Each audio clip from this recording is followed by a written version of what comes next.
رو از دست میده. اضافه دمیری، مبین دهقان، ارسالی که انجام میده، گل برای خیبر خرم‌آباد. پای بلند خیبر خرم‌آباد یک. سینا خادمپور فرصت داره اونجا اورونوف و باز به گل تبدیل کنن.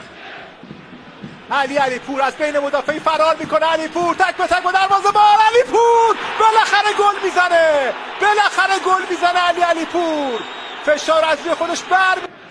خود احمدی رفت داخل محوطه جریمه، نباید بهشون فضا بدن. شوتی که زده میشه و توپ به بیرون میره.